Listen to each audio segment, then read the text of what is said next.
Assalamualaikum warahmatullahi wabarakatuh. Ketemu lagi di channel kita GC3 Modifit Konsep.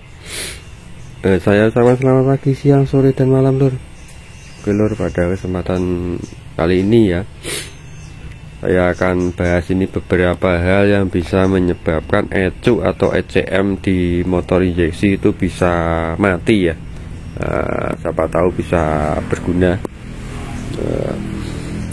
Jadi kebetulan di sini ada ECM yang rusak mati ya. Jadi nanti akan saya jelaskan berdasarkan pengalaman saya ya. Jadi kalian nanti bisa buat jaga-jaga untuk di motornya biar ECM-nya itu bisa awet dan gak gampang rusak atau jebol ya. Karena kan kebanyakan motor sekarang itu kan semuanya injeksi ya. Jadi injeksi itu memang kelebihannya banyak, tapi resikonya juga banyak sebenarnya kalau kita nggak perhatikan ya beberapa hal. Oke lor, sebelum kita bahas nanti masalah penyebabnya ya. Jadi penyebabnya itu banyak ya, macam-macam yang bisa menyebabkan ECU itu kebakar atau rusak. Yang baru menemukan video ini atau channel ini, silahkan jangan lupa ya like, share, komen, dan juga subscribe ya.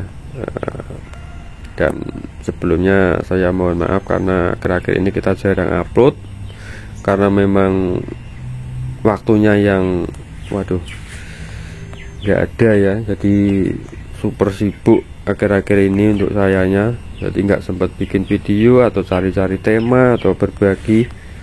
Jadi mohon maaf untuk para subscriber setia saya. Oke lor, langsung saja ya kita bahas ke topik permasalahan kali ini.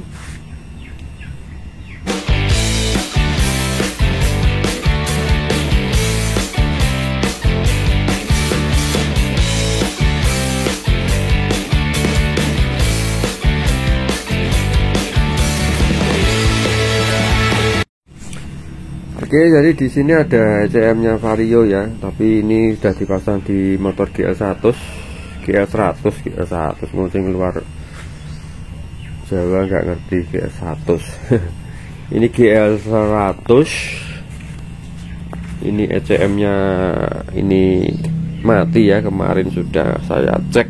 Ini saya pasang di motor standar Vario-nya sudah nggak bisa, dan di sini tuh ada kayak bekasnya kebakar atau meletus ya di sini. Di sini tuh ada retaknya loh. Nah, di sini. Nah, inilah ada retaknya. Ini baunya juga kayak sangit dulur. Nah, ini sudah rusak. Ini punyanya Vario 150 kode K59 ya. K59. Nah, penggantinya sudah ada kemarin, dicarikan, dan penggantinya sudah saya tes di motor standar. Saya nggak berani tes di sini karena apa? Sebelum kita pasang di sini, ini kabel-kabelnya kita rapiin lagi. Jadi kita rakit ulang untuk kabel bodinya, semuanya kita rakit ulang biar nggak terjadi hal yang seperti ini lagi ya, merusak ECM atau ECU-nya. Oke, untuk permasalahan di sini yang bisa menyebabkan ECM itu mati itu sebenarnya ada beberapa hal ya. Yang pertama biasanya itu konslet ya. Jadi ada hubungan arus pendek ya, konslet. Kemudian selain itu kondisi aki. Ini kondisi aki juga mempengaruhi lur. Jadi kondisi aki itu kalau di motor injeksi usahakan selalu sehat. Kalau akinya sudah drop atau sudah nggak bisa menyimpan arus, itu alangkah baiknya diganti. Itu sebenarnya bisa merusak ECM juga. Karena apa? Karena itu nanti kinerja ECM-nya akan ngaco, nggak bisa maksimal. Karena di ECM ini butuh tegangan yang stabil dan tegangan yang normalnya. Jadi kalau tegangan aki di bawah normal ya, ECM nanti kerjanya juga nggak akan bisa maksimal, biasanya akan bikin error. Biasanya nggak sampai mati total, cuma biasanya error. Jadi di motor itu bisa berbet atau settingan agak susah. Jadi kalau direset juga susah, biasanya resetnya gagal terus, biasanya seperti itu. Selain itu yang bisa menyebabkan ECU atau ECM mati itu dari pengisian, arus pengisiannya over juga bisa. Kalau di Vario kayak gini kan kiproknya kan semuanya jadi satu di ECM ini. Tapi kalau kayak di motor-motor CBR ataupun di motor lain ya, maksudnya kayak di injeksi yang di Hyundai itu yang lama ya, maksudnya yang masih starter kasar itu kan kiproknya terpisah. Pokoknya yang kiproknya terpisah itu kalau arus pengisiannya over, kiproknya yang rusak atau enggak normal, itu juga bisa menyebabkan ECM itu jebol lur. Karena arusnya kan terlalu besar di atasnya normalnya, itu juga bisa menyebabkan ECM akan rusak.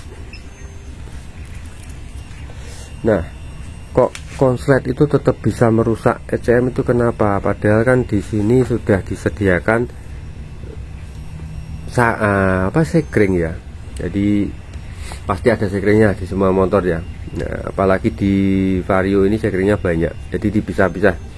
Jadi untuk jalur injeksi, jalur ECU itu sendiri-sendiri, jalur untuk nanti perangkat rating atau lampu itu sendiri-sendiri. Itu biar lebih aman. Tapi kenapa kok tetap bisa jebol? Nah ini lor, jadi ketika sekring ini putus, biasanya kan langsung diganti, bisa lagi akhirnya putus lagi. Nah kalau terjadi seperti itu, sebelum kalian ganti sekringnya, itu kalian cari dulu penyebab sekring putus itu apa.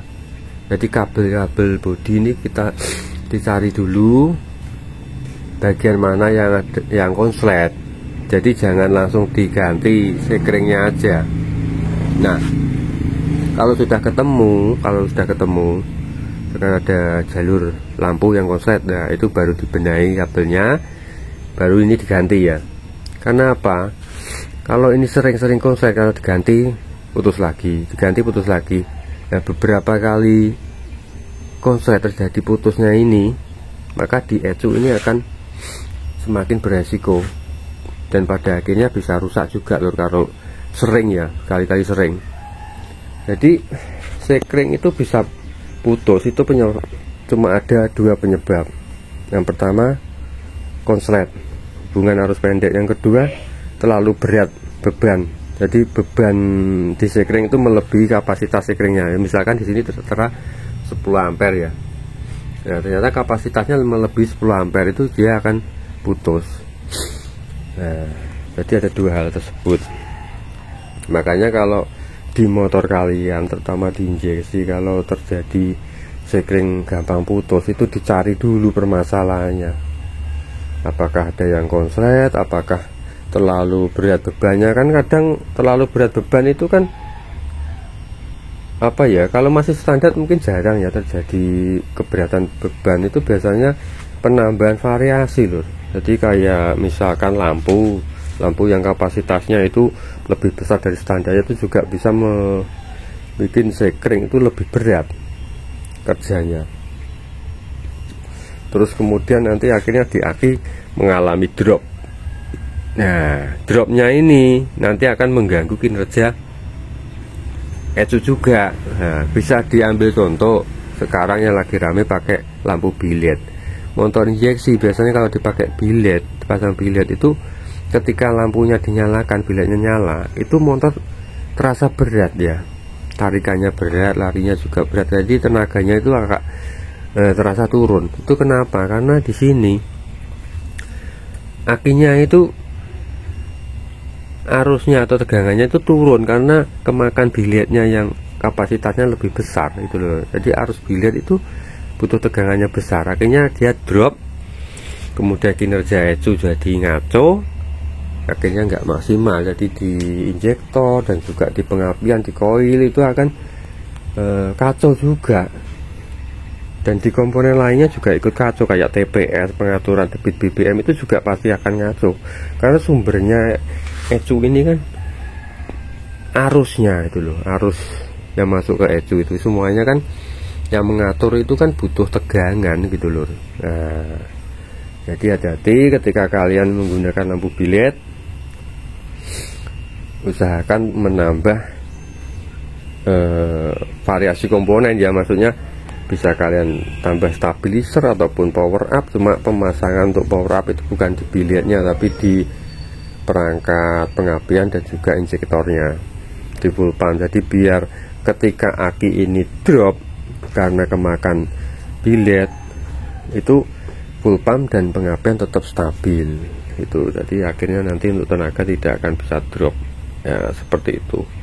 Oke, jadi mudah-mudahan ini bisa bermanfaat untuk kalian tentang pembahasan ini ya, beberapa hal yang bisa menyebabkan ECU itu rusak atau jebol ya. Oke, sampai ketemu di video saya selanjutnya.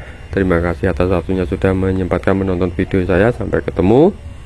Wassalamualaikum warahmatullahi wabarakatuh.